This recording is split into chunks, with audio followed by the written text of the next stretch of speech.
Magandang araw. Ako po si Congressman Zia Alonto Abyong ng unang distrito ng lalawigan ng Lanao del Sur. Ako naman po si Congressman Ernix Junicio ng unang distrito ng lungsod ng Maynila. Habang inaantay natin magsimula ang 20th Congress, Kong Zia, ano nga ba ang trabaho ng isang mambabatas?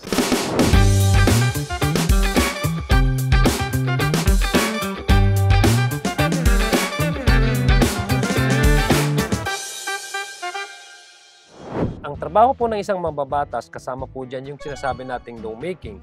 Ito po yung pagpapasa ng mga resolusyon at mga panukalang batas where the House of Representatives debate on the issue. Halimbawa, meron kang isang advokasya sa distrito mo. O pwede kang mag-submit or pumasa ng isang resolusyon or isang panukalang batas. Dito papasok yung sinasabi nilang debate and sponsorship. Halimbawa, sabihin natin sa Maynila, kasi alam naman natin si Kong Ernix talaga ang tondo ang kanyang distrito. Gusto niyang umunsad ang kanyang distrito. Nais niyang mapalawak ang mga medical assistance. Halimbawa, i-institutionalize yung suporta sa kanyang mga constituents at nangangailangan ng pondo. Siyempre, ipapasa niya ang kanyang panukalang batas at dito namin pinag-uusapan sa komite hanggat sa umabot dito sa plenaryo. Yun po yung lawmaking na sinasabi. Part din po doon, di ba? Yung sinasabi nating yung oversight function ng Kongreso. Ibig sabihin, tinitingnan kung ano yung mga na-implement na or yung mga batas na na-approve na sa mga nakaraang Kongreso. Kung meron bang kinakailangan bang improve ang isang batas, no? Palangkasin ng isang batas, i-amendahan para naaayon sa pangangailangan ng kasalukuyang henerasyon. So yun po yung sinasabi nilang oversight function ng isang mambabatas o sa kabuuan ang Kamara. Tsaka, di ba, kung Ernix, meron din yung investigation dyan. Baka maganda rin na explain mo kasi part ka ng naging quad eh. Explain mo kung bakit importante ang investigation ng part. Pero bago dumating sa investigation, gusto ko nang banggitin, Kong Zia, na sa paggagawa ng batas, hindi porke pinresenta ng isang mambabatas, batas na agad yun. Kailangan dito kasi sa House of Representatives, pinag-uusapan, pinagdidebatihan, at dinidinig ang bawat opinyon ng bawat mambabatas. Bakit? Kasi kami, ang bawat isa ay nire-representa namin ang bawat distrito at it's in the interest of each respective districts ang kailangan naming ipaglaban. Kaya pinakikinggan ng bawat isang pananaw, binibigyan ng halaga, at pag gumawa ng batas ay laging-lagit pinapasa ng bawat isang mambabatas dito, majority vote. Doon naman sinasabi ni Kong Zia, doon sa oversight function. Yeah, oversight function. Bakit kailangan natin ng oversight function? Sabi nga ni Kong Ernix, kailangan itong pag-usapan kung lahat ng mga panukalang batas, resolusyon, or mga issue na kinakailangan matuklasin ng taong bayan kung anong punot dulo. Halimbawa, yung mga investigation na sinasabi. Bakit kailangan natin na pag-uusapan ito? Dahil unang-una may kasabihan tayo na two heads are better than one. Mas maganda, pag halimbawa pinag-uusapan ng isang issue, mas na-improve yung usapin at mas na-improve yung anong dapat na ibigay tulong sa ating mga constituents kung marami ang involved at marami ang mga opinion ang binavalue natin at ini-include natin para sa mapapaganda pa yung ating mga ini-introduce na mga batas. Yung sa investigation, kailangan kasi yun dahil sa demokrasya, may prinsipyo tayo na transparency and accountability. Dahil tayo ay halal ng taong bayan, tayong nagiging representante o kinatawan ng taong bayan para malaman kung saan napupunta ang kanilang pondo. So yun po yung sinasabi nating pag-imbestiga sa mga gawain, halimbawa, ng ating pamahalaan. Na hindi ho ito to prosecute kasi magkaiba po yung trabaho natin dito. This is all for the lawmaking. We investigate in aid of legislation. So babalik na human tayo doon sa sinasabi nating lawmaking. Pero kung Ernix, explain mo ano yung batas na napaka-importante sa buong taon. Siyempre yung operasyon ng bureaukrasya at kailangan dyan ng pondo. So bakit natin kailangan ang pinaka-importante, Kong Zia, diba, napapag-usapan nga natin, ang pinaka-importanting piece of legislation ng mambabatas ay ang national budget natin. Kasi dito nagsisimula ang lahat ng kakailanganin ng ating pamahalaan para patakbuhin ang ating gobyerno ng maayos na kapaki-pakinabang ng mga mamamayan. Kaya yung budget deliberation, matagal na proseso. Umaabot ng ilang buwan, dinidinig ang pananaw ng bawat isang mambabatas at pinakikinggan ang proposal ng bawat departamento. Bakit ito importante? Dahil ang pondo ng bayan ay nanggagaling po sa ating mga constituents at bawat Pilipino. So, ang lahat po na buwis na binabayad po ng ating mga kababayan ay yun po yung nabubuo na revenue at yun ang ginagasta ng ating birokrasya. Ang ating gobyerno, kaya nga po kami bilang inyong kinatawan, kailangan din ho namin suriin kung saan pupunta yung gasto ng taong bayan na nagmumula naman po sa kaban ng bayan sa ating mga kababayan. Kaya importante, sabi ni Kong Ernix, na kailangan ho masusi na pinag-uusapan pagdating po sa budget. Kasi unang-una, yun po yung pondo na gagamitin ng gobyerno para ibalik sa taong bayan in a form of services, in a form of programs, and kung ano-ano pa pong mga proyekto para umunlad ang ating ekonomiya, umunlad din po ang ating communities po sa ground.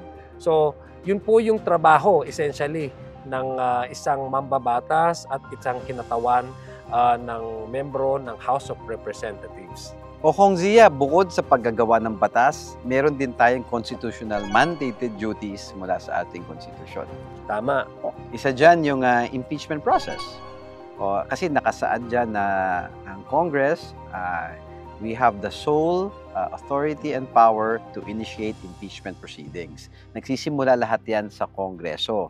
Kasi kunyari, merong isang Pilipino na maghahain ng impeachment complaint, pag-aaralan natin at kung may basihan, dapat iangat natin sa Senado, acting as a Senate impeachment court. Sa atin manggagaling yung sinasabi nilang public prosecution team, no? Ibig sabihin, tayo sa House of Representatives, tayo po yung bumubuo ng mga magiging tagalitis, no?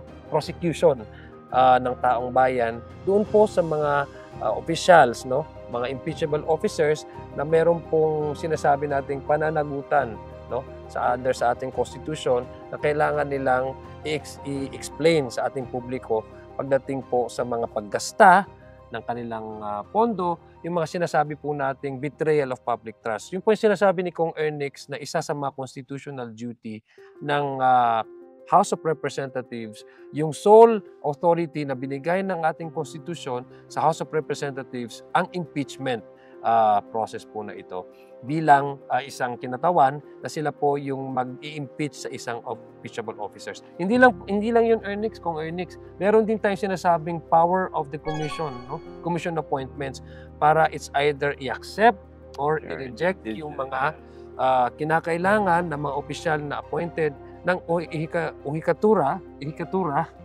tama Executive ba? Department. Executive Department na para manatili sa kanilang pwesto. So isa rin yun na binigay sa atin ng konstitusyon na duty, no, ng House of Representatives na suriin yung mga application ng mga ina-appoint sa mga posisyon tulad ng mga ambassadors, mga justices, at mga ibang head ng departments. Yes, ibang head ng departments, yung mga general, no? Yung magpo-promote ng mga general, binigay yun ng constitutional, isa sa mga constitutional duty sa House of Representatives na maging miyembro sa Commission on Appointments para usuriin yung pagpili at pag-retain ng mga na-appoint na mga opisyales ng gobyerno. Tama, Kong Zia, kasi bilang representante ng bawat distrito natin, kailangan protektahan natin ang interes ng ating nasasakupan.